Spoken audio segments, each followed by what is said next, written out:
Hi friends, ఇక్కడ చూడండి చాలా తక్కువ ఇన్వెస్ట్మెంట్తో నెలకు ₹1,00,000 ఇతను సంపాదిస్తున్నారు వీళ్ళు. అది ఎలా అనేది కూడా మీకు చెప్తాను, క్లియర్గా వినండి. ఇక్కడ ఉంది కదా, ఇవి మొత్తం కూడా లేడీస్కి సంబంధించిన అంటే మీకు ఈ క్లిప్స్ ఇవన్నీ ఉన్నాయి కదా, ఏదైనా ₹10, ఓకేనా. లేడీస్కి సంబంధించిన హెయిర్ యాక్సెసరీస్ అనమాట. ఇవన్నీ కూడా వాళ్ళకి రకరకాల క్లిప్స్ ఉన్నాయి చూడండి, చిన్నపిల్లలకి పెద్దవాళ్ళకి మొత్తం కూడా లేడీస్కి సంబంధించిందే. ఈ క్లిప్స్కి మాత్రమే కాకుండా మీకు ఆ నెయిల్ పాలిష్ ఇటువంటివి ఏవైనా ₹10. ఎంత కౌంటర్ వస్తుంది అని వీళ్ళని అడిగితే ₹6,000 అన్నారు. ఒక్కొక్కరు ఈజీగా ₹50కైనా తీసుకుని వెళ్తున్నారు. ఏదైనా ₹10 కనుక ఒక్కొక్కరు ఒక 4-5 ఐటమ్స్ తీసుకుని వెళ్తున్నారు. ₹50 గ్యారంటీ బిల్ అవుతుంది. ₹6,000 వీళ్ళ కౌంటర్. ఇక్కడ ఉండే ఐటమ్స్ అన్నీ కూడా రూపాయి, ₹2, ₹3, ₹4 వీళ్ళకి పడుతుంది. ఇది నేను చెప్పట్లేదు, మీరు యూట్యూబ్లోనే ఇవి ట్రేడ్ చేసేవాళ్ళు, అంటే స్టాక్ పాయింట్ పెట్టుకొని ఇది చిన్న వ్యాపారులకి అమ్మే వాళ్ళే రేట్ చెప్తున్నారు, వాళ్ళ దగ్గర కొంటే డజన్ ఎంత పడుతుందని, ఓకేనా. మీరు అవి చూడండి, యూట్యూబ్లో ఉన్నాయి. అంటే ఇప్పుడు అప్రాక్సిమేట్లీ ఒక ఐటమ్ మీద ₹4 పెట్టుబడి పోతే ₹6 ఆదాయం వస్తుంది అనుకుందాం. అది అన్ని ఐటమ్ ₹4 లెక్కేసుకున్నాం. ₹6,000 వీళ్ళ కౌంటర్. ఒకటి ₹10 అంటే 600 పీసులు అమ్మాలి, ఏదైనా సరే కలిపి అన్నీ, అంతే కదా. ₹6,000 రావాలంటే 600 పీసులు అమ్మాలి. ఒక్కటి అమ్మితే ₹6 ఆదాయం, అంటే 600 ఐటమ్స్, అంటే 600 పీసులు అమ్మితే 6 × 6 600 ₹3,600. ఒక రోజుకి ₹3,600 ఆదాయం అంటే నెలకి ఎంత?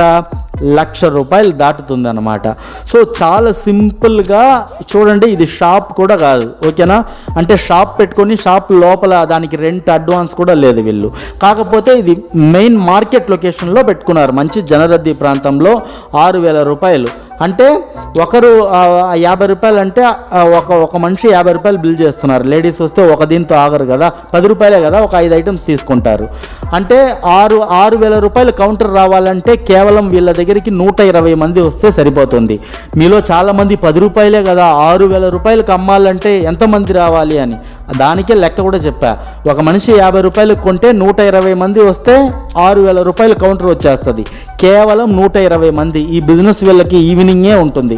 అంటే ఇప్పుడు 10 గంటల నుంచి సాయంత్రం 4 గంటల దాకా ఒక ₹2,000 అమ్మితే, ఒక 1,000-1,500 అమ్మితే, ఆ 4 నుంచి నైట్ 9 లోపు రిమైనింగ్ 4,000 4,500 అమ్మేస్తారు. ఎందుకంటే ఈవినింగ్ బిజినెస్ ఎక్కువ. మీరు కూడా మంచి లొకేషన్లో చూసి ఇటువంటి బిజినెస్ ప్లాన్ చేసుకోండి. నేను నిన్న కూడా ప్లాస్టిక్ ఐటమ్స్ ఏదైనా ₹10-20 ఆమెను అడిగా, ఎక్కడి నుంచి తెస్తున్నారు మీరు సరుకు అంటే, వాళ్ళు సిటీలోనే తెచ్చుకుంటా ఇక్కడే అన్నారు. నేను హైదరాబాద్ అనుకున్నానండి అంటే, లేదబ్బా మా పెట్టుబడే 30,000, నేను హైదరాబాద్ యాడ్ నుంచి వచ్చేది, అంత నుంచి ఇక్కడే తెచ్చుకుంటాను అన్నారు వాళ్ళు. ఎంత మిగులుతుందంటే సాయంత్రం పూట మాత్రమే పెడతారంట, 600-700 మిగులుతుందంట. 30,000 పెట్టుబడి పెడితే ప్లాస్టిక్ ఐటెంలో సాయంత్రం మాత్రమే 600-700 వాళ్ళకి మిగులుతుంది. రోడ్డు పక్కన సరుకు అయిపోతే సిటీలోనే వెళ్ళి తెచ్చుకుంటారు. వాళ్ళకి పెద్ద ఛార్జెస్ ఏమి ఉండదు. బస్సులో వెళ్ళి సిటీలో హోల్సేల్ షాప్ సిటీలోనే ఉంటాయి, అక్కడ నుంచి తీసుకుని వచ్చేసి రోడ్డు మీద పెట్టి అమ్ముకుంటూ ఉంటారు. ఇంత ప్రాఫిట్ వస్తుంది. చిన్న బిజినెస్ అన్ని మాత్రం అనుకోవద్దు, మంచి ప్రాఫిట్.